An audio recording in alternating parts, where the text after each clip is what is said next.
ఇందరి రూపంలో కనిపిస్తున్నటువంటి ఒకే ఒక్క వెలుగైనటువంటి మాస్టర్ ఈకే గారి దివ్య చరణారవిందములకు సభక్తిపూర్వకముగా నమస్కరించుచు మాస్టారి శత జయంతి సంవత్సరము అన్ని చోట్ల సంబరాలు చేసుకుంటూ ఉన్నాం గురు పూజల రూపంలో. అయితే ఈ సందర్భంగా సేవాహి పరమో ధర్మ,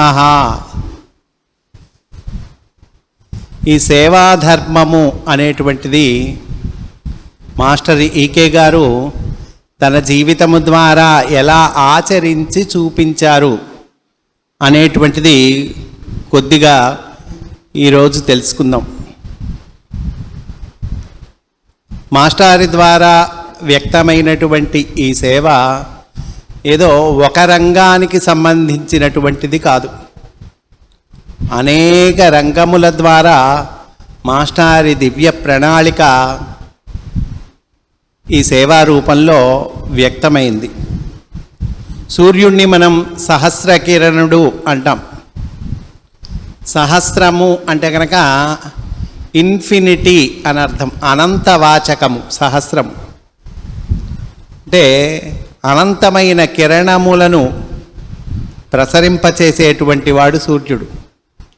అలాగే మాస్టారి ద్వారా వ్యక్తమైనటువంటి ఈ ప్రేమ కిరణములు అనంతము.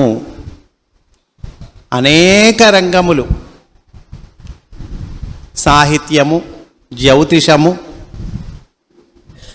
రచన, ప్రవచనము, ప్రాక్పశ్చిమ సమన్వయము, జ్యోతిషము, ఇట్లా అనేక రంగములలో మాస్టర్ ఈ ప్రేమ కిరణములు వ్యక్తమైనవి. సరే, అసలు సేవ అంటే ఏమిటి, మాస్టర్ ఏం చెప్పారు చూద్దాం. సేవ అంటే నీకు ఏవి అయితే అవసరమో అవి నువ్వు ఇతరులలో గుర్తించటము. జాగ్రత్తగా వినాలి, మాస్టర్ చాలా తేలిక చేసి చెప్తారు. నీకు ఏవైతే అవసరమో వాటిల్ని నువ్వు ఇతరులలో గుర్తించగలగాలి.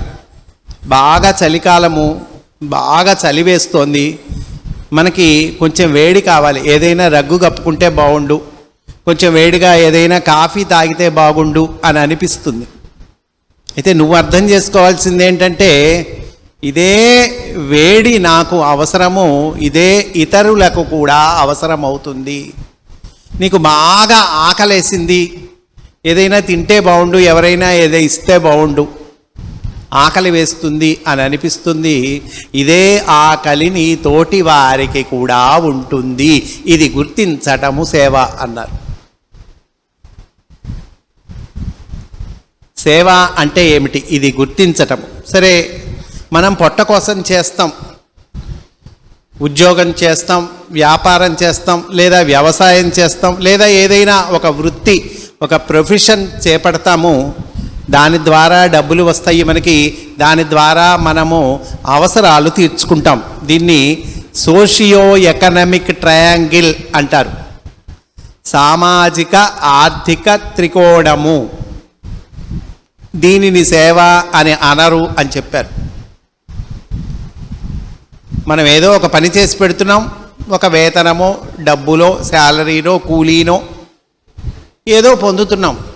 అయితే దీనిని దాటి నిస్వార్థంగా నువ్వు ఏదైతే చేస్తావో, ప్రతిఫలాపేక్ష ఆశించకుండా నువ్వు ఏదైతే చేసి పెడతావో దానిని సేవ అనాలి అన్నారండి. ధర్మ, అర్థ, కామ, మోక్షములు 4 రకాల పురుషార్థాలు చెప్పారు. చతుర్విధ పురుషార్థములు అన్నారు. ఈ అర్ధకామాలు ఉండాలి, ఉండకపోతే ఎట్లా? అర్థము అంటే డబ్బులు, కామము అంటే కోరికలు. అయితే ఈ రెండు కూడా ధర్మబద్ధంగా ఉండాలి. ధర్మబద్ధంగా ఉన్నటువంటి అర్ధకామాలు మనం సంపాదించాలి, బాగానే ఉంది. అయితే ఈ 3 ఉడిగి, మాస్టర్ వాడిన పదం చూడండి, ధర్మ అర్థ కామములు ఉడిగి అటు పైన మోక్షము కోసము నువ్వు చేసేటువంటి ప్రయత్నము ఏదైతే ఉందో దానిని సేవ అనాలి అని అన్నారండి. ఇది ప్రకృతి ధర్మము. ఏదో మనం బలవంతాన చేయటం, ఒక ఉపన్యాసం విని చేయటం, లేదా ఒక పుస్తకం చదివి ఇన్స్పైర్ అయ్యి చేయటం, ఇదంతా అక్కర్లేదు. ఇది ప్రకృతిలో ఉన్నటువంటి ధర్మమే. ప్రకృతిలో మీరు ఏ వస్తువునైనా తీసుకోండి, సైంటిఫికల్గా చూద్దాం. ప్రకృతిలో మీరు ఏ వస్తువుని తీసుకున్నప్పటికీ కూడా అది సేవా ధర్మాన్ని వ్యక్తం చేస్తూ ఉంటుంది. పెద్ద వస్తువుల నుంచి చిన్న వస్తువుల దాకా వద్దాం. సూర్యుడు ఉన్నాడు, సూర్యుడు మనకి శక్తినిస్తూ ఉన్నాడు, ఎండనిస్తున్నాడు, వేడిమినిస్తున్నాడు, శక్తినిస్తున్నాడు. అసలు పంచభూతాలు సూర్యుడి నుండే సృష్టి అవుతూ ఉన్నాయి కదండి. నీరు వస్తోంది సూర్యుడి నుండే, వర్షం వస్తోంది సూర్యుడి నుండే. ఇట్లా ఏది చూసినా శక్తి సూర్యుడి నుండే వస్తోంది. సూర్యుడు ఏమి ఆశించి వీటిల్ని ఇస్తున్నాడు. నాకేమొస్తోంది, వీళ్ళు నాకేమిస్తున్నారు, నేను మానేద్దాం అని అనుకుంటున్నాడా సూర్యుడు? అనుకోవట్లా. చంద్రుడు చూడండి, ఇంకా విచిత్రం. చంద్రుడు స్వయం ప్రకాశకుడు కాదు. సూర్యుడి నుండి వేడిమిని గ్రహించి, సూర్యుడి నుండి వేడి కిరణాలను గ్రహించి, అయ్యో నా పిల్లలు ఇంత వేడిని కంటిన్యూస్గా భరించలేరు అని వాటిల్ని చల్లగా మార్చి వెన్నెలగా మనపై కురిపిస్తూ ఉన్నాడు. చల్లదనాన్ని కురిపిస్తూ ఉన్నాడు. అంతే కదండి. కాసేపు పగలు, కాసేపు రాత్రి, 24 అవర్సు పగలే ఉంటే మన పరిస్థితి ఎట్లా ఉంటుంది? కాబట్టి 24 అవర్సు పగలే ఉంటే వీళ్ళు భరించలేరు అని చెప్పి ఆయన్ని చల్లగా మార్చి దాన్ని వెన్నెలగా మనపై కురిపిస్తూ ఉన్నాడు చంద్రుడు. అంటే సూర్యుడి నుండి వేడిని స్వీకరిస్తూ ఉన్నాడు, చల్లదనాన్ని ఇస్తూ ఉన్నాడు. అంటే తీసుకోవటం, ఇవ్వటం. ఈ తీసుకోవటం, ఇవ్వటం అనేటువంటిది ప్రకృతిలో మీరు ఏ వస్తువును చూడండి ఉంటుందండి. అన్ని వస్తువులు ఈ తీసుకోవటం, ఇవ్వటం అనే ధర్మాన్ని వ్యక్తం చేస్తూ ఉన్నాయి. మేఘములు చూడండి, మేఘములు నీటి ఆవిరిని తీసుకుంటాయి, నీటి ఆవిరిని వాటిల్లో నిక్షిప్తం చేస్తాయి, వర్షం రూపంలో మన మీద అనుగ్రహిస్తాయి. అంతే కదండి. అంటే తీసుకోవటం, ఇవ్వటం. నీటి ఆవిరిని తీసుకుంటూ ఉన్నది వర్షాన్ని ఇస్తూ ఉంది. ఏ వస్తువైనా తీసుకోండి. వృక్షాలను తీసుకుందాం. వృక్షాలు మనం రాయి వేసి కొడితే అవి మధురమైన ఫలాలను ఇస్తూ ఉన్నది. ఆ కార్బన్ డైఆక్సైడ్ స్వీకరించి ఆక్సిజన్ని మనకి విడుదల చేస్తూ ఉన్నది. అదిగో వీళ్ళకి ఆక్సిజన్ అవసరం. ఆక్సిజన్ని మన కోసం ఇస్తూ ఉన్నది, కార్బన్ డైఆక్సైడ్ని తీసుకుంటూ ఉన్నది. అంటే తీసుకోవటము, ఇవ్వటము ప్రకృతిలోనే ఉన్నదండి ఇది. అంటే మనకు ఏవి వ్యర్థమో అవి పశుపక్ష్యాదులకు, వృక్షములకు ఉపయోగపడతాయి. మనకు వ్యర్థమైన నీళ్లు అవి వృక్షాలు స్వీకరించి అవి పెరుగుతాయండి. గోవుని తీసుకోండి, మనకు వ్యర్థమైన కూర తరగగా వచ్చినటువంటి చెక్కులు లేదా వ్యర్థమైన పదార్థములు కుడితి అంటాం. ఆ కుడితి నీళ్ళు ఎలా ఉంటాయి మనకు తెలుసు కదండి.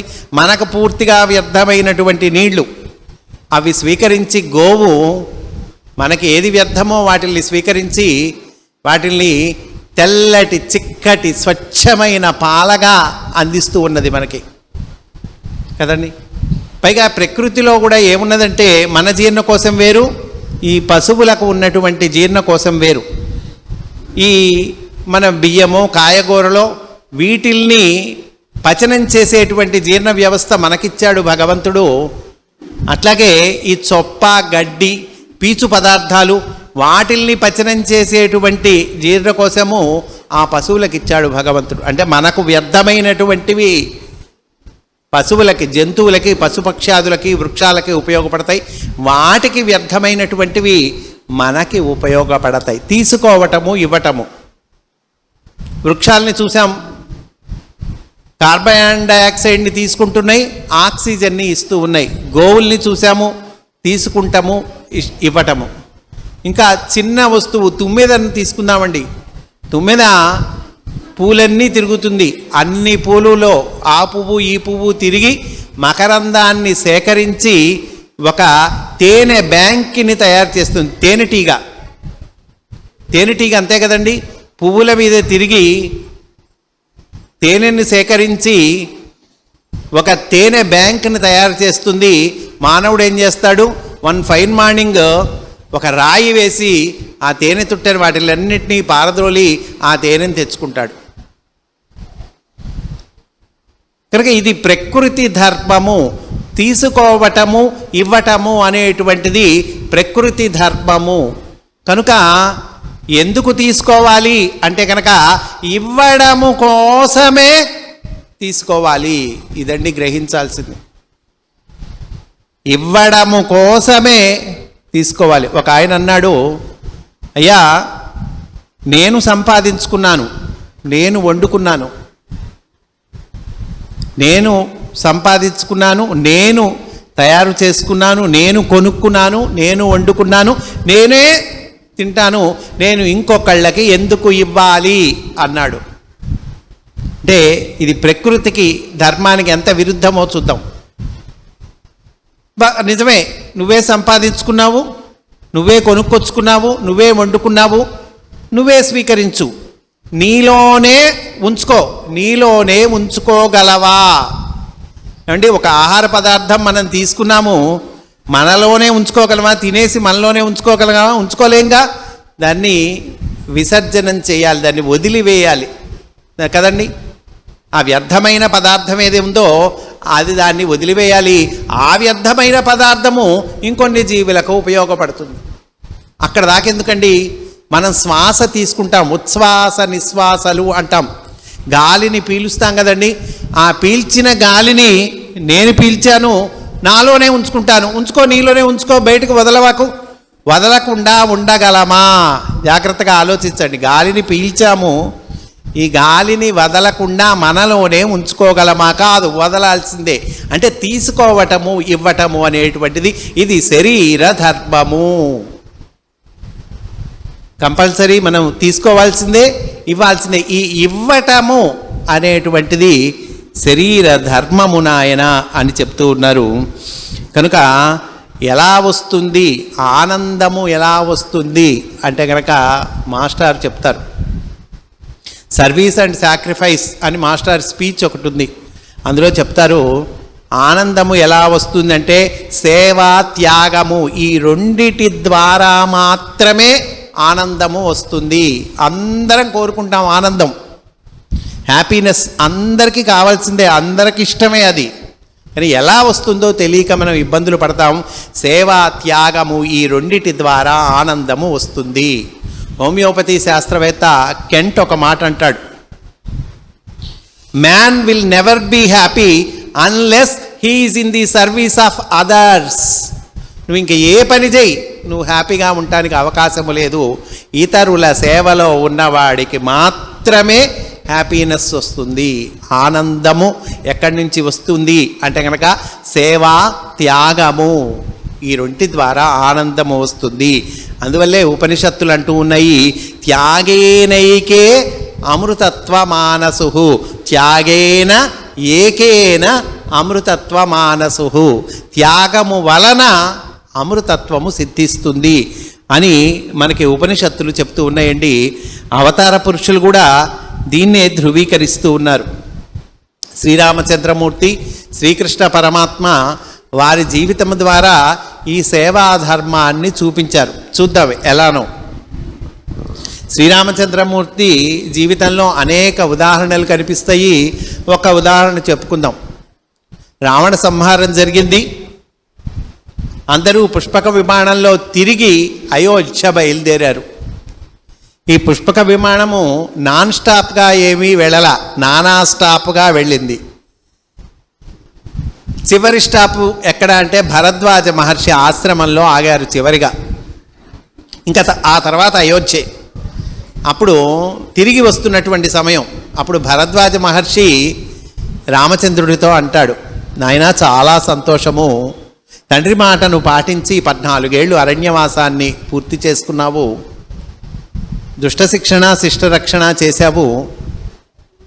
ఈ సందర్భంగా ఈ సంతోష సమయంలో నీకు ఒక వరము ఇవ్వాలని ఉన్నది, కోరుకో అంటాడండి భరద్వాజ మహర్షి. నిజానికి రాముడు కష్టంలో ఉన్నప్పుడు ఆ మాట అల్లా ఇప్పుడు అంటూ ఉన్నాడు. అంటే రామచంద్రమూర్తి ఏమనాలి, నాలాంటి వాడు ఏమంటాడు, ఇది ఎంత మంచి అవకాశం, వరం ఇస్తా అంటున్నాడు, ఇళ్ళో పొలాలో స్థలమో ఏదో కోరుకుందాం అనుకుంటాడు. కానీ రామచంద్రమూర్తి ఏమన్నాడంటే, నాతో పాటు ఈ వానరులందరూ వస్తూ ఉన్నారు పుష్పక విమానంలో, వీళ్ళలో ఒక అసౌకర్యాన్ని నేను గమనించాను. కపులు కోతులు కదండి, కనుక ఇప్పుడు అకాలమైనప్పటికీ ఇక్కడి నుంచి అయోధ్యకు వెళ్ళే దోవలో ఉండేటువంటి వృక్షములన్నీ కూడా మధుర ఫలాలతో నిండి ఉండేటట్టు అనుగ్రహించండి. అకాలమైనప్పటికీ, కాలంగాని కాలమైనా కూడా ఇక్కడి నుంచి అయోధ్యకు వెళ్ళే ఈ ప్రదేశంలో ఉండే దోవలో ఉండేటువంటి వృక్షాలన్నీ కూడా మధుర ఫలాలతో నిండి ఉండేటట్టు అనుగ్రహించండి. నదులు సరస్సులు అన్నీ కూడా మధుర జలాలతో ఉండేటట్టు మీరు వరం ఇవ్వండి. మీరు వరం ఇస్తానన్నారు కాబట్టి నా కోసము కాదు, ఈ వానరుల కోసం ఆ వరం ఇవ్వండి. ఈ వానరులు సరదాగా ఒక చెట్టు మీద వాళ్తారు, 4 పళ్ళు తింటారు, మధురమైన జలాల్ని స్వీకరిస్తారు, మళ్ళీ కాస్త ప్రయాణం చేస్తారు, మళ్ళీ ఇంకో చెట్టు మీదకి వాళ్తారు, 4 పళ్ళు తింటారు, ఆ మధురమైన జలాల్ని స్వీకరిస్తారు. అలా అయోధ్య దాకా వీళ్ళు వస్తారు. మీరు వరం ఇస్తా అన్నారు కాబట్టి నా కోసం కాదు, వానరుల కోసం ఆ వరం ఇవ్వండి అన్నాడు శ్రీరామచంద్రమూర్తి. ఎవరు అనగలరు? అందుకే కదా రామచంద్రమూర్తి పట్టాభిషేక సమయంలో యువరాజుగా రామచంద్రమూర్తిని నియమించాలని అనుకుంటూ ఉన్నాను, దీనిపై మీరు మీ అభిప్రాయములు చెప్పవలసినది అని దశరథ మహారాజు గారు ఒక పెద్ద సమావేశాన్ని ఏర్పాటు చేసి, ఆ సమావేశానికి ప్రజలలో అన్ని వర్గాల వాళ్ళని కూడా పిలిపించి అడుగుతాడు. అడిగినప్పుడు వాళ్ళు అంటాడు, చాలా సంతోషమయ్యా, రామచంద్రమూర్తి రాజు కాబోతూ ఉన్నాడంటే అంతకన్నా ఆనందము ఏముంటుంది. ఇచ్చామో హి మహాబాహుం రఘువీరం మహాబలౌ గజేన మహతాయాంతం రామం ఛత్రావృతాననాం. ఇచ్చామహ, చాలా గొప్ప కోరికయ్యా, మాకు చాలా ఇష్టం. ఏమిటా ఇష్టము? రామచంద్రమూర్తి తెల్లని ఏనుగు మీద తెల్లని గొడుగు కింద యువరాజుగా ఊరేగుతూ వస్తూ ఉంటే చూడాలని మాకు చాలా ఇష్టమయ్యా అంటారు. పైగా ఇక్కడ ఏమంటున్నారు? ఇచ్చామోహి మహాబాహుం అంటూ ఉన్నారు. మహాబాహుం అంటే ఏంటి అర్థం? అంటే పొడవైన చేతులు కలవాడు, బలమైన చేతులు కలవాడు అనే అర్థం అంటే కాదు. పొడవైన చేతులు, బలమైన చేతులు అని అనదలుచుకుంటే వాల్మీకి మహర్షి ఆజానుబాహుం అనో దీర్ఘబాహుం అనో వాడేవారు. కానీ ఇక్కడ అదే ఆ 2 అంటల్లా మహాబాహుం అంటున్నారు. అంటే గొప్పవైన చేతులు కలిగినటువంటి వాడు. గొప్పవైన చేతులు కలిగినటువంటి వాడంటే ఏంటి? కోసల రాజ్యము చాలా విస్తారమైనటువంటిది. ఈ కోసల రాజ్యానికి రాజధాని అయోధ్య. ప్రభువైనటువంటి వాడు, రాజనేటువంటి వాడు ఆ ముఖ్య పట్టణంలో, రాజధానిలో, క్యాపిటల్ సిటీలో ఉంటాడు. క్యాపిటల్ సిటీలో ఉన్నప్పటికీ కొన్ని వేల మైళ్ళ దూరంలో ఏదైనా సామాన్య కుటుంబీకుడికి ఏదైనా ఇబ్బంది కలిగితే అన్ని వేల మైళ్ళ దూరము కూడా తన చేతిని చాచి ఆ చేతిని అడ్డుపెట్టి ఆ సామాన్య కుటుంబీకుడి ఇబ్బంది తొలగించగలిగినటువంటి అంత గొప్ప చెయ్యి. అందువల్ల మహాబాహుం అన్నారు.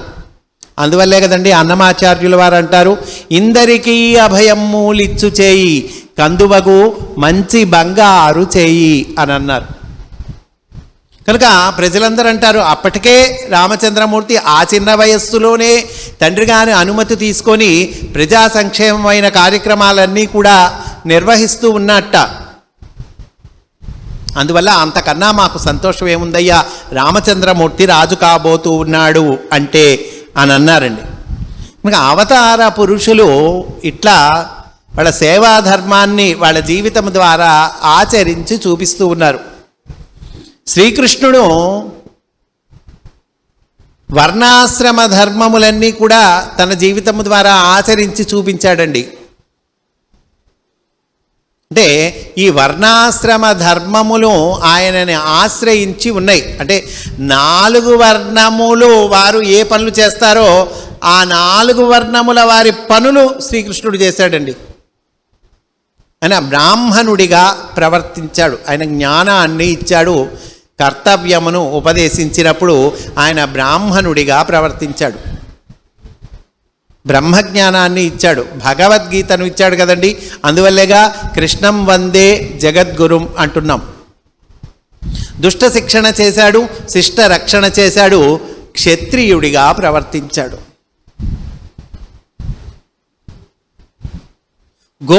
గోపాలనము చేశాడు. పాడి పంట పల్లె జీవనము వీటి యొక్క ఇంపార్టెన్స్ని చాటి చెప్పినటువంటి వాడు శ్రీకృష్ణుడు. అంటే వైశ్య ధర్మాన్ని వైశ్యుడిగా ప్రవర్తించాడు. యమునా నది నీటిని నాగలితో ఆకర్షించి ఆ దగ్గర కొన్ని 100 గ్రామాలకు నీటి వసతిని ఏర్పాటు చేశాడు బలరాముడితో కలిసి. కనుక శూద్రుడిగా ప్రవర్తించాడు. అంటే ఈ వర్ణాశ్రమ ధర్మములు ఆయనను ఆశ్రయించి ఉన్నాయి. ఈ 4 వర్ణాల ధర్మాలను ఆయన పాటించి చూపించాడు. ఆయన ఏ వర్ణం వాడండి? శ్రీకృష్ణుడు ఏ వర్ణం వాడని ఏం చెప్తారండి? ఏం చెప్పగలమా మనం? ఆయనకు ఒక వర్ణం ఉన్నదా? 4 ధర్మాల్ని ఆయన పాటించాడుగా. కనుక సేవా ధర్మాన్ని ఎట్లా చూపించారు మనకి ఇంకా క్లియర్గా తెలుసు. మనకి ఆయన మెసెంజర్గా పనిచేశాడు, రాయబారిగా పనిచేశాడు, డ్రైవర్గా పనిచేశాడు, రథసారథిగా పనిచేశాడు. రాజసూయ యాగము, దానికి ముందు రాజసూయ యాగం అంటే చాలా పెద్ద పనండి. మనం పెళ్ళిళ్ళు చేస్తున్నాం, పెద్ద కార్యక్రమాలు నిర్వహణ చేస్తున్నాం, గురు పూజలు, కొన్ని వేల మంది వచ్చేటువంటి గురు పూజలు నిర్వహణ అదంతా మనం చూస్తూ ఉన్నాం. ఇంకా బాగా పెద్ద విషయం అండి రాజసూయ యాగం అంటే. ఆ రాజసూయ యాగానికి వారం రోజుల ముందు శ్రీకృష్ణుడు ధర్మరాజు దగ్గరికి వచ్చి, బావా ఏమిటి ఏర్పాట్లు ఎట్లా జరుగుతున్నాయి అన్నాడు. అట్లా చేస్తున్నాం బావా నీ అనుగ్రహంతో అని ధర్మరాజు నమస్కారం పెట్టాడు. ఏది కార్యకర్తలకు ఎవరెవరికి ఏ పని అప్పచెప్పావో నాకు ఆ లిస్టు చూపించన్నాడు. ధర్మరాజు లిస్టు చూపించాడు. శ్రీకృష్ణుడు ఆ లిస్టు చూసి, ఇదంతా బాగానే ఉంది కానయ్యా, పండితులు వస్తారు, బ్రాహ్మణులు వస్తారు, ఋషులు వస్తారు, వీళ్ళందరూ భోజనం చేసి వెళ్ళిపోయిన తర్వాత వాళ్ళ ఎంగిలి విస్తరాకులు తీసేటువంటి డ్యూటీ ఎవరికి అప్పచెప్పావు అది ఈ లిస్టులో లేదే అంటాడు. ఓహో అట్లాగా బావా, ఇప్పుడే నేను ఆ పని ఎవరికైనా అప్పచెబుతానన్నాడు. అక్కర్లేదు, ఆ పని నేనే చేస్తాను అన్నాడు. అదేంటి బావా, నీకు ఆ పని చేయటం ఏంటి, నువ్వు అట్లా పై ఎత్తున కూర్చొని మమ్మల్ని ఆశీర్వదించు చాలు అంటాడు. కాదు, నేను సేవ చేయటానికే వచ్చాను, సేవ చేయటానికే నేను పుట్టాను అన్నాడండి శ్రీకృష్ణుడు. నిజంగానే ఆ రోజుల ఆచారం ప్రకారము ఋషులు పెద్దలు రాజసూయగానికి తరలి వచ్చినటువంటి వాళ్ళకి పాద ప్రక్షాళన చేసి లోపలికి తీసుకురావాలి. వాళ్ళందరికీ పాద ప్రక్షాళన చేసినటువంటి వాడు శ్రీకృష్ణుడు. నమే పార్థాస్తి కర్తవ్యం త్రిషు లోకేషు కించన నానావాప్తం అవాప్తవ్యం వర్తయేవచ కర్మణి అన్నారు భగవద్గీతలో. హే అర్జున, నమే పార్థాస్తి కర్తవ్యం త్రిషు లోకేషు కించన, ఈ 3 లోకాలలో కూడా నేను చేయవలసినటువంటి పని ఏమీ లేదయ్యా. నానావాప్తం అవాప్తవ్యం, నా అనావాప్తం నా అవాప్తవ్యం, అంటే చేయదగిన పని లేదు, చేయవలసిన పని లేదు. ఆయనకి ఏ పని అవసరం లేదు, చేయాల్సిన పని లేదు ఆయనకి. మనకుంటుంది పని, ఎందుకంటే మనమేవో మంచి పనులు చేస్తాం, కొన్ని చెడ్డ పనులు చేసుకుంటాం. ఈ మంచి పనులకి మంచి ఫలితాలు పుణ్యం అంటాం, చెడ్డ పనులు కూడా తెలుసో తెలియకో చేస్తాంగా, ఈ చెడ్డ పనులకి చెడు ఫలితం, దాన్ని అనుభవించాలి. ఈ మంచి పనులకి మంచి ఫలితం, దాన్ని అనుభవించాలి. దీన్నేమో పుణ్యం అన్నారు, దీన్నేమో పాపం అన్నారు. ఈ 2 అనుభవించాలి. అనుభవించడం కోసం మళ్ళీ జన్మ తీసుకుంటాం, వస్తాం. అందువల్ల మళ్ళీ వాటిల్ని ఆ ఫలాలు అనుభవించాలి కాబట్టి చేస్తున్నాం. మళ్ళీ కొత్తగా కర్మలు చేస్తూ ఉంటాం, మళ్ళీ లేనిపోనివి తెచ్చుకుంటూ ఉంటాం, మళ్ళీ ఆ జన్మలు ఎత్తుతాం, మళ్ళీ అనుభవిస్తూ ఉంటాం. మనకున్నది ఈ లెక్క. ఆయనకి కర్మను అంటనటువంటి వాడు, పుట్టుకే అవసరం లేనటువంటి వాడు. నమే పార్థాస్తి కర్తవ్యం త్రిషు లోకేషు కించన, 3 లోకాల్లో కూడా నేను చేయవలసిన పని కానీ చేయదగిన పని కానీ లేదయ్యా. వర్త ఏవచ కర్మణి, అయినా కూడా నిరంతరం నేను పనులు చేస్తూనే ఉంటాను. ఎందుకండి, అసలు చేయవలసిన అవసరం లేనివాడే పనులు చేయటం దేనికి అంటే లోక కళ్యాణము కోసము, మనందరం బాగుండటం కోసము. కనుక ఇట్లా అవతార పురుషులు వాళ్ళ జీవితం ద్వారా మనకు ఈ సేవా ధర్మాన్ని చూపిస్తూ ఉన్నారు. అయితే మాస్టారు ఈ హోమియో వైద్యంలోకి రావటం చాలా విచిత్రంగా అనిపిస్తుంది మనకి. వాళ్ళ 2వ కుమారుడికి అనారోగ్య పరిస్థితి రావటం, ఈ అనారోగ్య పరిస్థితి నుండి పిల్లవాడిని రక్షించటము కోసము ఆయన హోమియో వైద్యాన్ని అధ్యయనము చేయటము. ఒక నెల రోజులు, కొద్ది నెలలలోనే హోమియోపతి వైద్య శాస్త్రాన్ని ఔపోసన పట్టారు మాస్టర్. సరే, కుమారుడికి నిదానించింది, తగ్గింది. నా పిల్లవాడికి తగ్గింది కదా, ఇంకా చాలు కదా అని అనుకోలే మాస్టారు. అందరూ నా పిల్లల లాంటి వారే, అందరికీ తగ్గాలి. ఇదేదో గొప్ప వైద్యము, ఇదేదో ఆధ్యాత్మిక సంబంధమైనటువంటి వైద్యము, ఖర్చు తక్కువ ఫలితము ఎక్కువ అని మాస్టారు ఆ రోజుల్లో హోమియో వైద్యము ప్రారంభించిన విధానం చూస్తే చాలా ఆశ్చర్యం వేస్తుందండి. నాలాంటి వాడికి కూడా అనిపిస్తుంది, ఏదో ఒక ఉపన్యాసం విన్నప్పుడో లేదా ఒక మంచి పుస్తకం చదివినప్పుడో నేను కూడా చేద్దాం ఏదన్నా అని ఆవేశం పడతాం. ఉదాహరణకు అనిపించింది అనుకుందాం, నాకు ఒక వృద్ధాశ్రమం పెట్టాలనిపించింది. నిజమేనండి, మంచి ఆలోచన, సంకల్పం మంచిది. వృద్ధాశ్రమం పెట్టాలి. వృద్ధాశ్రమం పెట్టాలంటే ఒక పెద్ద స్థలం కావాలి. ఆ స్థలంలో ఒక పెద్ద బిల్డింగ్ కట్టాలి. ఆ బిల్డింగ్లో వృద్ధులకు సంబంధించి గదులు ఇలా కడదాం, అలా కడదాం, అందులో వృద్ధులకు సంబంధించినటువంటి ఏర్పాట్లు ఇలా చేద్దాం, ఒక కామన్ భోజన హాల్ పెడదాం, ఇంకేదో చేద్దాం. కళ కంటాను. కళలు కనమని కూడా చెప్తూ ఉన్నారుగా, ఇప్పుడు కళలు కనండి అంటున్నారుగా, కళ కంటాం. కానీ బాగుంది, కళ చూడటానికి బాగుంది, వినటానికి బాగుంది. ఇది సాకారం అవ్వాలంటే ఏం కావాలండి? కొన్ని కోట్లు కావాలి. ఆ కోట్లు, నేనున్న పరిస్థితికి నాకు ఆ కోట్లు వచ్చేది ఎప్పుడు? నా కళ సాకారం అయ్యేది ఎప్పుడు? కనుక నేను చేసేదేంటి? కళకంటూ ఉంటా అంతే. తియ్యటి కళ, అందమైన కళ కంటూ ఉంటా అంతే. దీనికి సమాధానము మాస్టర్ ఇస్తారండి. ఏమిటి దీనికి సమాధానము అంటే, ఆయన జేబులో ఉన్న 5 రూపాయలతో ఆ రోజుల్లో ఇన్ని మందులు వచ్చినాయి, ఇన్ని మందులు కొన్నట్ట, దానితో ప్రారంభించారట. కానీ ఆ రోజుల్లో 5 రూపాయలతో కొన్న ఇన్ని మందులతో ప్రారంభించినటువంటి ఆ హోమియో వైద్యము ఈరోజు ఎలా విస్తరించింది మీ అందరికీ తెలుసు. ప్రపంచమంతటా కూడా మాస్టారి ఈ హోమియో కేంద్రాలు ఏర్పడ్డాయి, ఉచితంగా వైద్యాన్ని అందిస్తూ ఉన్నారు ఈరోజు. అంటే నీలో ఒక మంచి ఆలోచన వస్తే దాన్ని ప్రారంభించు. దాన్ని ఇంకా ఏదో కావాలి, అదేదో బిల్డింగ్ కొనాలి, స్థలం కొనాలి, డబ్బులు కావాలి అక్కర్లా. నీకు వృద్ధులకి సేవ చేద్దామనిపించింది, వృద్ధాశ్రమం పెడదామనిపించింది, ముందు మీ ఇంట్లో ఉన్న వృద్ధుల అవసరాలు ఏంటో చూడు. మీ నాయనమ్మో, తాతయ్యో, అమ్మమ్మో ఎవరో ఉంటారుగా, ఇరుగు పొరుగు వృద్ధులు, వాళ్ళ అవసరాలు ఏంటో చూడు. లేదా వృద్ధాశ్రమాలు ఉన్నాయి, మనవాళ్ళు పెట్టినవే ఉన్నాయి వృద్ధాశ్రమాలు. ఒంగోలులో ఒక వృద్ధాశ్రమం ఉంది, మన మాస్టారి కుటుంబీకులు పెట్టినటువంటిదే. అట్లా మన వాళ్ళవే వృద్ధాశ్రమాలే ఉన్నాయి. లేదా ఎవరిదైనా సరే వృద్ధాశ్రమం, అక్కడికి వెళ్ళి 1 గంట సేవ చేయి, వారానికి 1 గంట లేదా రోజుకో గంట సేవ చేయి. తర్వాత నువ్వు నిస్వార్థంగా సేవ చేస్తూ ఉంటే, నీలో ఆ చిత్తశుద్ధి ఉంటే, భగవంతుడు ఎప్పుడు ఎక్కడ ఎలా నీకు సహకారాన్ని అందించాలో అప్పుడు అక్కడ అలా సహకారాన్ని అందిస్తాడు. కనుక మాస్టారు ప్రారంభించారు హోమియో వైద్యము. అయితే తన కుమారుడికి వైద్యం చేసుకోవటానికి మాస్టారు హోమియోపతి నేర్చుకున్నారు అనేటువంటిది ఇది పైకి మనకు కనిపించేటువంటి విషయం.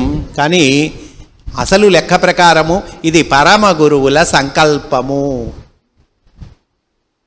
మాస్టారు హోమియో వైద్యంలోకి రావటము ఇది పరమ గురువుల సంకల్పము. వచ్చిన మాస్టారు ఎట్లా చేశారంటే, ఆ రోజుల్లో ఇంత కన్వీనియన్స్ లేదండి. ఈ రోజుల్లో టప్మని ప్రతి వాళ్ళు కారు తీస్తున్నారు. ఆ బండి కూడా పోనీ 2 వీలర్ అయినా కూడా చాలా విచిత్రమైనటువంటి బండ్లు తీస్తూ ఉన్నారు. మాస్టారు నడుచుకుంటూ వెళ్ళేవాళ్ళు, స్లమ్ ఏరియాస్లోకి వెళ్ళేవాళ్ళు, సంచిలో మందులు పెట్టుకొని వెళ్ళేవాళ్ళు. రాత్రంతా కూడా అక్కడే ఉండేవాళ్ళు కొన్నిసార్లు అవసరాన్ని బట్టి. కేవలం మందులు ఇవ్వటం కాదు, వాళ్ళని అబ్జర్వ్ చేస్తూ ఉండేవాళ్ళు, ఉపచారాలు చేస్తూ ఉండేవాళ్ళు మాస్టర్. అంటురోగాలు ఉన్నటువంటి రోగులు వాళ్ళ దగ్గరకు వెళ్ళేవాళ్ళు, అవసరమైతే తాకి వైద్యం చేసేవాళ్ళు. అంటురోగాలు వచ్చిన వాళ్ళని తాకి వైద్యం చేసినప్పుడు ఆ అంటురోగం మాస్టర్కి రావాలిగా, రాలా. ఎందుకని అంటే దీనికి సమాధానం జీవన జ్యోతిలో తాతగారు చెప్పారు. ఎప్పుడైతే అట్లా నిస్వార్థంగా నువ్వు సేవ చేస్తావో, భగవదర్పణంగా నువ్వు సేవ చేస్తావో, నీలో ఒక యోగ శక్తి ప్రసారము జరుగుతుంది. తద్వారా ఆ వ్యాధి నీకు రాదు అనేటువంటిది తెలియజేశారు. జరిగిందిగా. కనుక అట్లా మాస్టారు హోమియో వైద్య సేవ నిర్వహణ చేశారు. పాడేరు అనేటువంటి ఒక ఏజెన్సీ ప్రాంతం, అందులో అడవిలో గురుపూజల ఏర్పాట్లు చేశారు. గురుపూజల్లో వేదికపై మాస్టారు కూర్చొని ఉపన్యాసం చెప్తూ ఉన్నారు. ఒక కోయ వ్యక్తి లబోదిబోమని ఏడుస్తూ పరిగెత్తుకుంటూ వచ్చి ఆ కింద అక్కడ నుంచు ఉన్నాడు. మాస్టారు పక్కన కూర్చున్న వాళ్ళకి వేదిక అప్పగించి గబగబా దిగి కిందకు వెళ్ళి, అయ్యా ఏమిటయ్యా నువ్వు ఇది బాధ ఏమిటి, ఎందుకు ఏడుస్తూ ఉన్నావు? అయ్యా మా ఆవిడ ప్రసవ వేదన పడుతూ ఉన్నది, చాలా కష్టమయ్యేటట్లుగా ఉన్నది, దగ్గరలో ఎవ్వరూ లేరు, ఆసుపత్రి లేదు, మీరే రక్షించాలి అన్నాడు ఏడుస్తూ ఆ కోయ వ్యక్తి, గిరిజన వ్యక్తి, కోయ వ్యక్తి.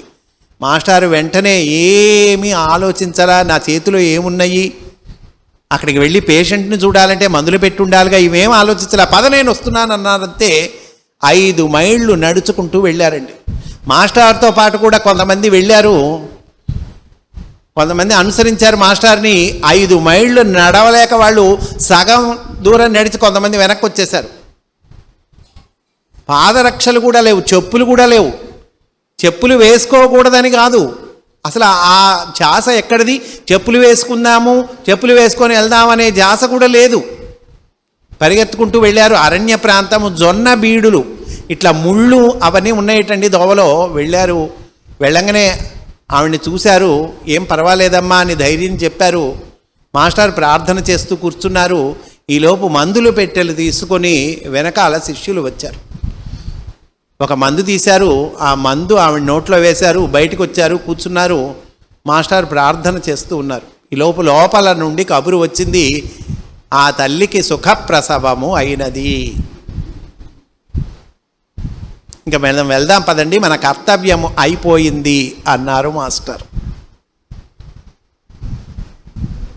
కనుక మాస్టారు రక్షించిన విధానము మనకి కొన్ని చాలా విచిత్రంగా అనిపిస్తాయి. సేవ గురించి ఇంకా మాస్టర్ ఏం చెప్పారో చూద్దాం.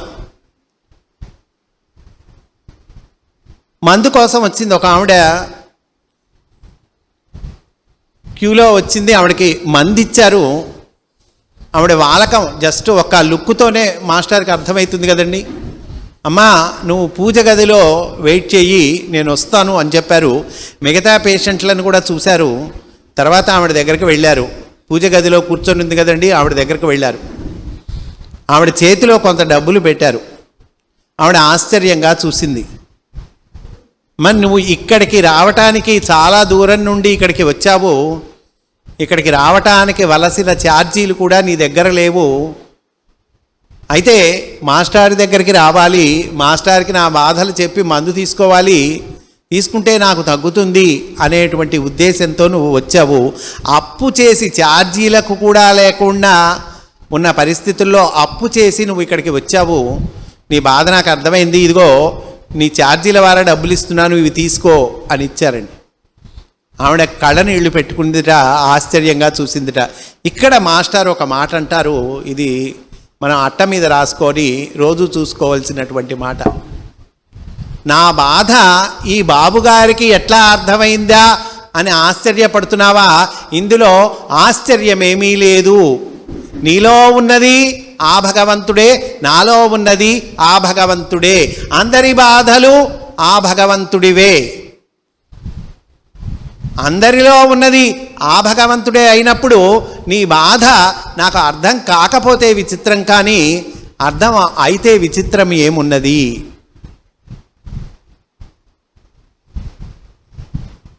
అందరి బాధలు ఆయనవే.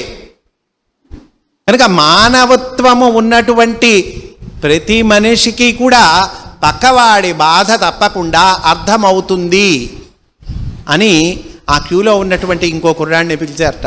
పిలిచి, అయ్యా ఈవిడ ఊరే కదా నీది, నువ్వు ఒక్క పని చేయగలవా అని అడిగాట. అయ్యో మాస్టర్ చెప్పండి, తప్పకుండా చేస్తాను. ఏమీ లేదు, ఈసారి నుంచి మందుకొచ్చేటప్పుడు మీ ఊళ్ళో ఇట్లాంటి పెద్దవాళ్ళు డబ్బు లేని వాళ్ళు ఉన్నారు, వాళ్ళందరి బాధలు కనుక్కొని ఒకసారి రాసుకొని నా దగ్గరికి రా, నేను వాళ్ళకి మందిస్తాను. అవసరమైనప్పుడు మాత్రమే వాళ్ళు ఇక్కడికి రావాలి, అవసరం లేదు వాళ్ళ వేదనలు వాళ్ళ సిమ్టమ్స్ కనుక్కొని నువ్వు లిస్ట్ రాసుకొని వస్తే నేను మందిస్తాను, అవి నువ్వు వాళ్ళకి ఇద్దుగానివి అని అన్నారటండి మాస్టర్. అతను, నాకు ఈ ఆలోచన తట్టలేదండి, చాలా సిగ్గుగా ఉంది, నేను తప్పకుండా చేస్తానండి అని అన్నట్ట ఆ కుర్రవాడు. కనుక మందు కోసము వచ్చినటువంటి ఆవిడ బాధను మాస్టారు అర్థం చేసుకోవడం చూడండి. ఋషి వాక్కు ఎలా ఉంటుంది? మాస్టర్ అంటే గౌరవం ఉన్నటువంటి ఒక ఆయన చాలా సంతోషంగా ఉరుక్కుంటూ మాస్టర్ దగ్గరికి వచ్చాట. భార్యాభర్తలు ఇద్దరు వచ్చారు. ఏమండి, మా అమ్మాయి పెళ్ళి కుదిరింది. ఆ పెళ్లి వాళ్ళు, మగ పెళ్లి వాళ్ళు ఎంత మంచి వాళ్ళని, ఎంత గొప్ప వాళ్ళని, ఎంత డబ్బులున్న వాళ్ళని అని చక్కగా ఆ సంబంధాన్ని ప్రశంసిస్తూ మాస్టర్తో మాట్లాడాట. అంతా అయిపోయింది, బాగుంది, సంబంధం కుదుర్చుకున్నారు, అయిపోయింది. అప్పుడు మళ్ళీ సడన్గా అతను అంటాట, అయ్యా మీరు వీళ్ళిద్దరి జాతక చక్రం ఒకసారి చూస్తారా అని అడిగాట. మాస్టర్ అన్నట్ట, ఏమో పిచ్చా వెర్రాయ్, సంబంధం కుదుర్చుకున్నావు, మాట్లాడుకున్నారు, అయిపోయింది. ఇప్పుడు జాతకం చూడటం అనేటువంటిది అర్థం లేనటువంటి విషయం, చూడకూడదు, ఇంకా మీరు ప్రొసీడ్ అవ్వండి అన్నారు. కాదు కాదు మాస్టారు, ఈ స్టేజ్ దాకా సంబంధం వచ్చినప్పటికీ కూడా మీరు చెప్పిన మాటే తుది మాట, కనుక మీరు ఒక్కసారి జాతకం చూడవలసిందే అని అన్నట్ట. మాస్టారు ఇద్దరి జాతక చక్రాలు ఒక సెకండ్ ఇట్లా చూశారు అంతేటండి. చూసి ఇంకా ఈ సంబంధం గురించి మర్చిపోండి, ఈ సంబంధం వద్దు అని అన్నట్టు అంతేట. అప్పుడు ఈ యజమాని చిక్కుల్లో పడ్డాడు. ఇదేందిరా నాయన, అడగకుండా ఉన్నా పోయేదిగా, లేనిపోయింది నేను అని ఇంకా సరే మాస్టారి వాక్కు వేదవాక్కు, నేను వాళ్ళ కాళ్ళ మీద పడి, ఆ పెళ్లి వాళ్ళ దగ్గరికి వెళ్ళి వాళ్ళ కాళ్ళ మీద పడి అయినా బతివిలాడి నేను అనుకొని ఆ సంబంధం నుండి విత్డ్రా చేసుకున్నాడు, వెనక్కి వచ్చాడు. తర్వాత కొన్ని నెలలకు మళ్ళీ ఆ దంపతులిద్దరూ కన్నీళ్లు పెట్టుకుంటూ మాస్టర్ దగ్గరికి వచ్చి మాస్టర్ పాదాల మీద పడి, అయ్యా మీరు మహానుభావులు, మీ నిరాడంబరత మాకు మిమ్మల్ని గుర్తుపట్టేట్టు చెయ్యనివ్వదు. సాధారణంగా ఉంటారు మీరు, తెల్ల చొక్కా తెల్ల పంచా వేసుకునేసరికి మాలాంటి వాళ్ళే అని అనుకుంటాం. మీ నిరాడంబరత మీ గొప్పతనాన్ని తెలియచెయ్యనివ్వదు. ఏమైంది, ఎందుకు ఈ ఉపోద్ఘాతం అంతా అన్నట్ట మాస్టారు. అంటే అని మాస్టర్ అన్నట్ట, మీరు అది వరకు ఒక సంబంధం తీసుకొచ్చారు కదయ్యా, ఆ పిల్లవాడి ఆయుష్ బహుస్వల్పము, ఏడాది కన్నా అతనికి ఆయుష్ లేదు, మీరు అతని గురించి ఏమైనా విన్నారా అని అడిగి మాస్టర్ ఆపారట. అంటే ఆ యజమాని అన్నట్ట, లేదు మాస్టారు, ఈరోజు ఉదయం ఒక యాక్సిడెంట్లో ఆ పిల్లవాడు చనిపోయాడు అని చెప్పారు. అంటే మాస్టారు ఎట్లా రక్షిస్తారు అనేటువంటిది చూడండి. అంటే మాస్టారు ఇంకో మాట కూడా చెప్పారు, కర్మక్షయం జరగాలి. సత్కర్మ దుష్కర్మ ఏవో చేస్తాం కదండి, తెలిసి తెలియక దుష్కర్మలు చేసుకుంటాం. ఈ దుష్కర్మల ఫలితాన్ని అనుభవించాలి. ఈ కర్మక్షయం జరగాలి అంటే కనుక దీనికి చక్కటి మార్గము సేవ అని అన్నారు. ఈ సేవ ద్వారా నిస్వార్థంగా మనము చేసేటువంటి సేవ, నిస్వార్థంగా మనం చేసేటువంటి పని ఏదైతే ఉందో, ప్రతిఫలాపేక్ష ఆశించకుండా భగవదర్పణంగా చేసేటువంటి మన పని ఏదైతే ఉందో దాని ద్వారా కర్మక్షయం అవుతుంది. మాస్టారు మనకి ఏమిచ్చారు అనేటువంటిది చూసుకుంటే అర్థమవుతుంది.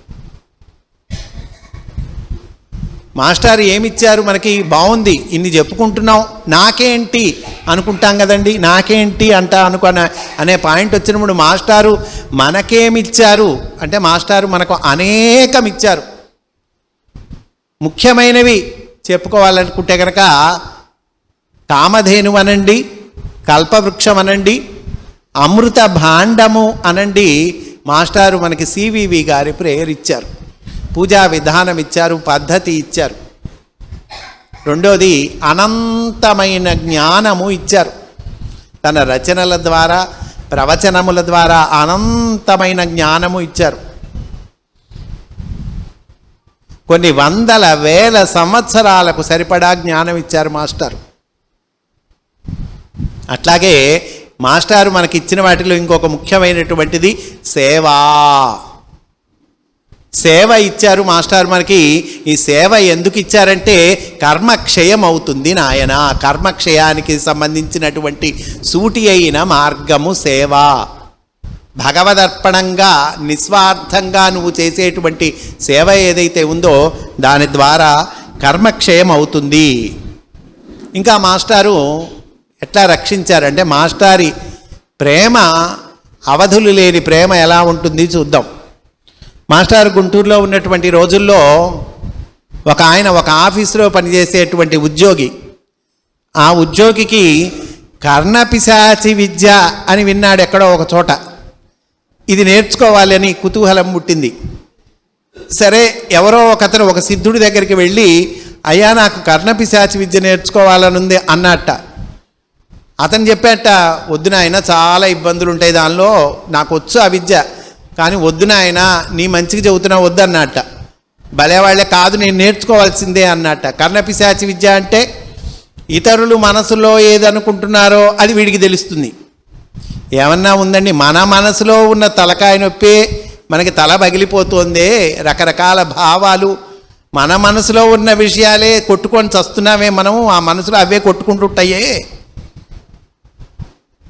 అది కాక ఇతరుల మనసులో ఏమున్నది, ఎందుకు నీకు అది అనిపించింది వాడికి. సరే, ఇతను కాస్త లోభి, పిసినారి. ఆఫీసులో ఉండగా ఈ విద్య ఆయన గురువుగారు నేర్పించాడు, ఈయన నేర్చుకున్నాడు. ఆఫీస్లో ఉన్నాడు. ఆఫీస్లో ఉన్నప్పుడు ఆఫీస్ పని చూసుకోవాలిగా, ఇంట్లో నా భార్య పిల్లలు ఏమనుకుంటున్నారు అనేటువంటిది మనసు పోయింది. ఈ విద్య తెలుసుగా, వాళ్ళు ఏమనుకుంటున్నారు అనేది గ్రహించాడు. ఏమనుకుంటున్నారు, ఈ పిసినారోడు అడిగితే పుస్తకాలు కూడా కొని పెట్టాడు అనుకుంటున్నారు పిల్లలు. భార్య అనుకుంటోంది, మా పుట్టింటి వాళ్ళు కొనిపెట్టడమే కానీ ఎప్పుడు ఒక చీర కూడా కొనిపెట్టాడు అని అనుకుంటోంది ఆవిడ. ఇంటికి వెళ్ళి వాళ్ళతో తగాదాడట, నా గురించి మీరెట్టా అనుకుంటున్నారా అని. ఈ లేనిపోని తగాద కొని తెచ్చుకోవటం. ఇంట్లో ఉన్నప్పుడు ఆఫీస్ వాళ్ళు ఏమనుకుంటున్నారా అని అనుకుంటున్నారట, ఆఫీస్ వాళ్ళు కూడా ఏదో తిట్టుకుంటున్నారు వీడిని, వెళ్ళి వాళ్ళతో తగాదాడట. ఇట్లా తగాదాలు, తలకాయ నొప్పి పెరిగి బుర్ర పేలిపోయేటువంటి పరిస్థితి వచ్చింది. మళ్ళీ ఆ గురువుగారి దగ్గరికి వెళ్ళాట, అయ్యా నా వల్ల కాదు, ఈ విద్యను ఉపసంహరించండి, నేను భరించలేకపోతున్నాను అంటే ఆయన అన్నట్ట, పొరపాటైంది, ఈ విద్య నేర్పించడమే కానీ ఉపసంహరించే విద్య నాకు లేదన్నట్ట, నా దగ్గర లేదు పొమ్మన్నట్ట. చెప్పటం అయితే ఈ విద్య అయితే నేర్పగలను, కానీ విత్డ్రా చేయటం నా వల్ల కాదన్నట్ట. మరి ఏం చేయగలరు, ఇప్పుడు ఏదన్నా నాకు ఏదో ఒకటి మీరు చేయాల్సిందే, నేను భరించలేకపోతున్నాను, నన్ను రక్షించండి అన్నట్ట. ఒకటే మార్గం ఉందయ్యా, కృష్ణమాచార్యుల వారు అని ఉన్నారు, ఆయన దగ్గరికి వెళ్ళమన్నట్ట. మాస్టర్ దగ్గరికి వెళ్ళాట, దండం పెట్టాట, ఏడుస్తున్నట్ట. మాస్టారు ఏమీ మంత్రము చదవలేదుటండి, ఏమీ చేయలేట. ఇంక నుంచి ఆ విద్య నిన్ను వదిలిపోతుంది, కంగారు పడవాకు అని అభయం ఇచ్చారట. అంతేటండి, ఆ రోజు నుంచి ఆ విద్య అతనికి పని చెయ్యలేదు. ఏమి మంత్రం చదివింది లేదు, ఏమీ లేదండి, ఆ విద్య అది వదిలిపోయింది. కోట గ్రామము అనే ఒక గ్రామం ఉన్నది, కోటిపల్లికి దగ్గర కోట గ్రామం. ఒకసారి పున్నయ్య శాస్త్రి గారితో చెప్పారట, రేపొద్దున మనం రేపల్లెకు వెళుతున్నాము, కృష్ణస్వామి నడయాడినటువంటి ప్రదేశము రేపల్లె, అక్కడికి మనం వెళ్తున్నాం అన్నట్ట. చాలా సంతోషించారట. రేపల్లె వెళ్తున్నాం, అందున మాస్టర్తో పాటు వెళ్తున్నాం. తీరా చేస్తే కోట గ్రామానికి సంబంధించిన బస్సు వచ్చిందట. ఏమిటి మాస్టారు అంటే, ఈ కోటా గ్రామము ఆ రేపల్లెను పోలి ఉంటుందయ్యా, ఈ కోటా గ్రామానికి వెళితే రేపల్లెకు వెళ్ళినట్లే అన్నట్టండి మాస్టారు. రేపల్లెకు వెళ్ళినట్టే ఈ కోటా గ్రామానికి వెళితే అన్నట్ట. సరే తీసుకెళ్ళారట. అక్కడ వేణుగోపాల స్వామి ఆలయానికి వెళ్ళారట. ఉదయం 9:30 సమయంలో అక్కడ ఆ గ్రామంలో ఉన్న వేణుగోపాల స్వామి ఆలయానికి వెళ్ళారట. ఆ వేణుగోపాల స్వామి ఆలయం అంటే ఆ రోజుల్లో ఇంకా చక్కగా వైష్ణవ ఆలయం, వైష్ణవుల పద్ధతులు చక్కగా పాటించేటువంటి ఆలయం. అక్కడికి వెళ్ళి మాస్టారు శిష్యులు వెళ్ళారు. 20 మంది ఈ వైద్యం నేర్చుకునే స్టూడెంట్స్ కూడా వెళ్ళారటండి. మాస్టారు ఆ వైష్ణవాలయంలో చక్కగా శివాలయం బయటికి తీశారట. అందరూ చక్కగా అభిషేకం చేశారట. వాళ్ళు ఆ అర్చక స్వాములు ఆశ్చర్యంగా చూస్తూ ఉన్నారట. వైష్ణవాలయంలో వచ్చి శివలింగం బయటికి తీసి వీళ్ళు రుద్రాభిషేకం బ్రహ్మాండంగా చేస్తున్నారు ఏందని, కానీ మాస్టర్ని అనే సాహసం లేదు. సరే బాగుంది, పూజ అంతా అయిపోయింది, ప్రసాదాలు ఇస్తూ ఉన్నారు. ఈ ప్రసాదాలు మాస్టర్కి కదండి, ఒక పెద్ద దొన్నెలో దద్దోజనమో పులిహోరో ఏదో చాలా ఎక్కువ మొత్తంలో మాస్టర్కి తీసుకొచ్చి ఇచ్చారు.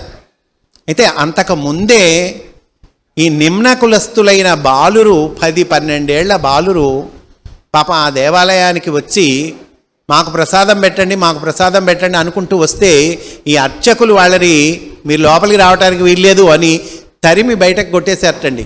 వెళ్ళిపోండి మీరు అని వాళ్ళని వెళ్ళగొట్టారట. ప్రసాదం వీళ్ళకి ఇచ్చారట. మాస్టర్కి కాస్త పెద్ద మొత్తంలో ఇచ్చారట ఆ ప్రసాదం. మాస్టారు ఒక మెతుకు కూడా స్వీకరించకుండా సరాసరి ఆ ప్రసాదాన్ని తీసుకొని వెళ్ళి బయటికి వెళ్ళి బయట ఆ బాలురు ఎక్కడో నక్కి ఉన్నారట. ఆ చెట్టు చాటున వాళ్ళందరినీ పిలిచి ఈ ప్రసాదం వాళ్ళకి స్వయంగా తినిపించి వాళ్ళు తింటుంటే మాస్టారు సంతోషించారట.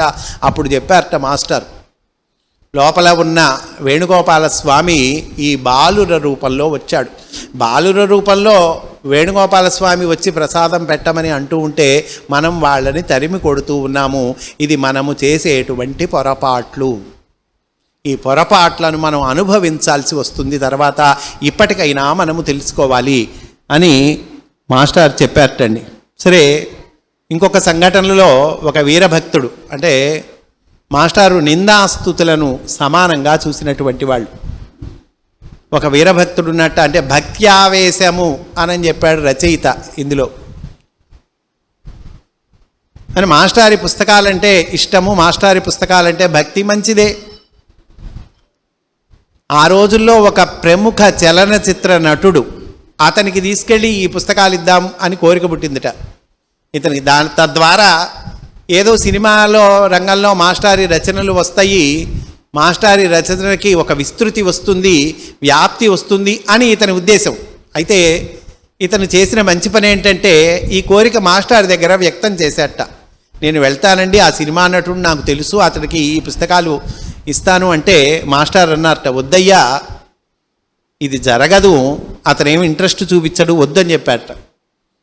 పట్టుబట్టాట ఇతను, నేను వెళ్ళాల్సింది వెళ్తానండి, ఈ పుస్తకాలు అతనికి ఇస్తాను అని. సరే పో అన్నారట మాస్టర్. వెళ్ళారట. ఆ ప్రముఖ చలనచిత్ర నటుడికి ఈ పుస్తకాలు ఇచ్చాట. అతను ఇవి మంచి పుస్తకాలేనైనా కానీ నాకు టైం లేదు, నేను చదవలేను, వద్దు మొర్రో అన్నట్ట అతను. ఇతను బతిమిలాడట. అయినా నేను చదవని పుస్తకాన్ని నా దగ్గర ఉంచుకోవటం నాకు ఇష్టం లేదు అని అతను తిప్పి పంపించేటండి. అతను మళ్ళీ వచ్చి ఆ పుస్తకాలు తీసుకొచ్చి మాస్టర్కి దగ్గర ఇప్పించి ఆ సినీ నటుడి మీద కినుక వహించారు అంటాడు. అంటే మాస్టర్ చెప్పేటప్పుడు బ్రహ్మ విద్య అడగనిదే నేర్పించకూడదు, నేర్పించే ప్రయత్నము కూడా చెయ్యకూడదు. మాస్టర్ ముందే చెప్పారుగా, వద్దయ్యా ఇది జరగదని. ఆ మాట వింటే సరిపోయేది. అయితే ఇతను చెన్నై దాకా వెళ్ళటం, ఆ ఛార్జీలు పెట్టుకోవటం, తద్వారా ఇతనికి ఒక సందేశము, ఒక మంచి బోధ జరిగింది. ఏంటి అంటే కనుక బ్రహ్మ విద్యను అడగనిదే ఎవరికీ నేర్పించకూడదు. సరే, ఇంకొక ఉదాహరణ చెప్పుకుందాం, మనకి ఎక్కువ టైం లేదు కాబట్టి. ఏమిటంటే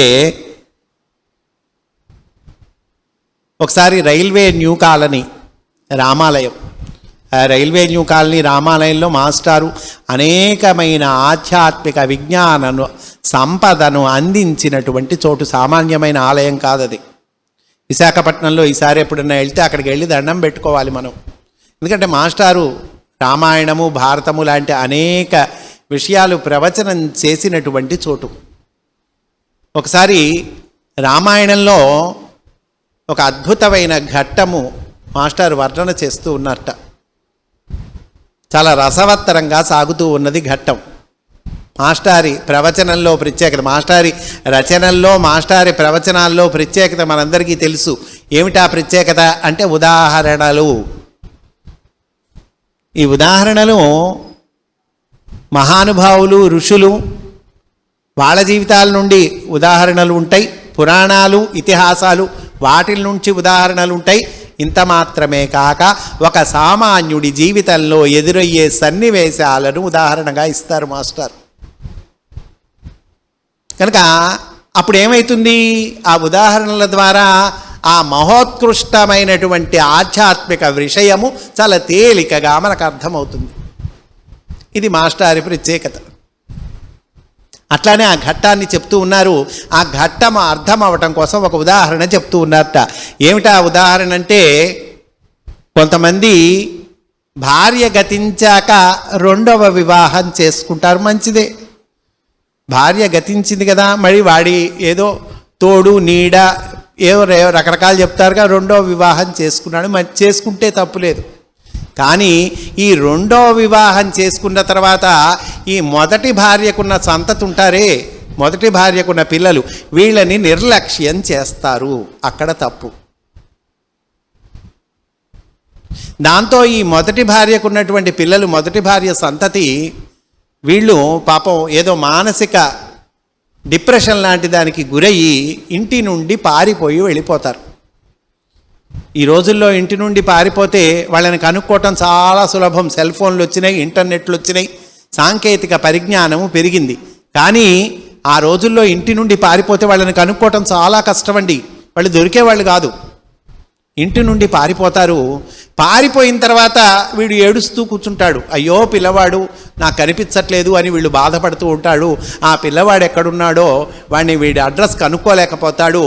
అందువల్ల వీడు బాధపడుతూ ఉంటాడు. అలా జరుగుతూ ఉంటుంది అని చెప్తూ ఉన్నారటండి ఉదాహరణ. రైల్వే న్యూ కాలనీ రామాలయంలో ఈ ఉదాహరణ చెప్తూ ఉన్నారు. బయట ఒక అతను ఆ రోడ్డు మీద వెళ్తున్నారట. అట మాస్టర్ అంటే ఏంటో తెలీదు, ఎవరో తెలీదు, ఏమీ తెలీదు. అతను ఆ రోడ్డు మీద వెళ్తూ ఉన్నట్ట. యథాలాపంగా మాస్టారు చెప్పినటువంటి ఈ ఉదాహరణ అతని చెవిలో పడిందటండి. అతను నిశ్చేష్టుడైపోయాట. నిశ్చేష్టుడైపోయి ఒకటి నిర్ణయించుకున్నట్టు. ఏమిటి? లోపల ప్రవచనం చేస్తున్నటువంటి ఆయన సామాన్యుడు కాదు, ఎవరో మహానుభావుడు. ఎందుకని? ఇతను సరిగ్గా నా కథే చెబుతూ ఉన్నాడు, వేరే కథ కాదు, నా కథే చెప్తూ ఉన్నాడు. ఎందుకని అంటే అతని జీవితంలో జరిగిన సంఘటనే ఇది. అతను కొడుకు తప్పిపోయాడు, ఎటుపోయాడో తెలియదు. ఏడాదైంది కొడుకు కోసం పాపం కుమిలిపోతూ ఉన్నాడు. ఆ పరిస్థితుల్లో ఉన్నాడు. ఏడాదైందండి కొడుకు కనిపించలా. సరిగ్గా నా కథే చెప్తూ ఉన్నాడు అని రామాలయం లోపలికి వెళ్ళేటండి. అతను వెనకాలగా నుంచున్నట్ట, నమస్కారం చేసేట. ప్రవచనం జరిగి పూర్తయ్యేదాకా ఉన్నట్ట. ప్రవచనం పూర్తయింది. మాస్టారు తీర్థప్రసాదాలు ఇచ్చారు, అందరూ వెళ్ళిపోయారు. ఆ తర్వాత మాస్టార్కి సాష్టాంగ పడ్డాటండి. అయ్యా మీరు సామాన్యులు గారు, ఇందాక మీరు ఉదాహరణ చెప్పారే, సరిగ్గా నా ఉదాహరణే చెప్పారు, నా గురించే చెప్పారు మీరు. కనుక మా పిల్లవాడు ఎక్కడున్నాడో మీకు తెలుసు, కాస్త మా పిల్లవాడి ఆచూకి చెప్పి మీరు నన్ను కృతార్థులను చేయవలసింది అని నమస్కారం చేశారట. మాస్టర్ నవ్వారట. నవ్వి, ఇంకెప్పుడు అట్లా ప్రవర్తించకు, పిల్లల్ని జాగ్రత్తగా చూసుకోవటం నేర్చుకో, పిల్లల్ని ప్రేమగా చూసుకోవటం నేర్చుకో. భార్య గతించింది, రెండో వివాహం చేసుకున్నావు, ఆ అమ్మాయిని ప్రేమగా చూసుకోవాల్సిందే, ఈ పిల్లల్ని ప్రేమగా చూసుకోవాల్సిందే అని మీ పిల్లవాడు బలానా చెన్నైలో, బలానా మద్రాసులో, బలానా పేటలో, బలానా హోటల్లో సర్వర్గా పనిచేస్తున్నాడు, వెళ్ళి తెచ్చుకో, జాగ్రత్తగా చూసుకో అని చెప్పారట. వెళ్ళారట, ఆ చెన్నైలో ఆ హోటల్లో పిల్లవాడితో మాట్లాడారట, ఆ పిల్లవాడిని తెచ్చుకున్నారట, జాగ్రత్తగా చూసుకున్నారట. తర్వాత అతనే మాస్టర్ దగ్గరికి మళ్ళీ మందుకు వచ్చేవాట. మాస్టర్కి చక్కగా అనుచరుడిగా, అనుయాయిగా మారాడు అతను. ఇప్పుడు చెప్పండి, ఈ ఉదాహరణ ద్వారా మాస్టారి అంతర్యామిత్వము ఈ ఉదాహరణ ద్వారా ఎంత చక్కగా మనకి ప్రకటితం అవుతుందో చూడండి. సర్వజ్ఞత, మాస్టారి సర్వజ్ఞత ఎంత చక్కగా మనకు అర్థమవుతుందో చూడండి. నీ నా తన పర భేదము ఉన్నది ఆ మాస్టర్కి. ఈ ప్రాంగణంలో ఉన్నవాళ్ళు నా వాళ్ళు, ఈ ప్రాంగణము అవతల ఉన్నవాళ్ళు నా వాళ్ళు కాదు అనేటువంటిది మాస్టర్కి ఉన్నదా? పోనీ చెబుతోంది రామాయణం కదండి, చెబుతోంది రామాయణం అయినప్పుడు ఈ ఉదాహరణ ఆ రామాయణంలో ఆయన చెప్తున్న ఘట్టానికి సరిగ్గా సరిపోయిందటండి. ఆ ఘట్టానికి సరిపోతుందట. ఈ ఘట్టానికి సరిపోయే ఉదాహరణ ఆ బయటవాడికి ఎట్లా సరిపోయింది? బయట వీధిలో వెళ్ళేవాడికి ఈ ఉదాహరణ ఎట్లా సరిపోయింది? సరిపోయింది. పైగా మనం ప్రిపేర్ అవుతాం కదండి. మాస్టర్ మహానుభావులు ఆసువుగా చెప్తారు నిజమే, కానీ ఈరోజు ఈ ఘట్టం చెప్తూ ఉన్నాము, అవుట్లైన్స్ అయినా రాసుకోవాలిగా. ఈరోజు ఈ ఘట్టం, దీని తర్వాత ఈ విషయం, దీని తర్వాత విషయం. అప్పుడు మాస్టారు అట్లా రాసుకుంటున్నప్పుడు అందులో ఈ ఉదాహరణ ఉన్నదా? అందులో బయట వీధిలో వెళ్ళేవాడు ఉన్నాడా? సరిగ్గా ఈ ఉదాహరణకి, ఆ ఘట్టానికి, ఆ బయట వీధిలో వెళ్ళేవాడి జీవితానికి ఎట్లా సరిపోయింది? ఎట్లా టాలీ అవుతుంది? ఇది మన ఊహకు అందేటువంటి విషయాలు కావు. మాస్టారి నుండి వెలువడేటువంటి ఈ ప్రేమ కిరణములు అనంతములు.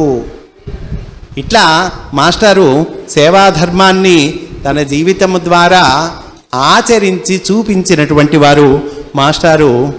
స్వస్తి సర్వేషాం సమస్త సన్మంగళాని భవంతు.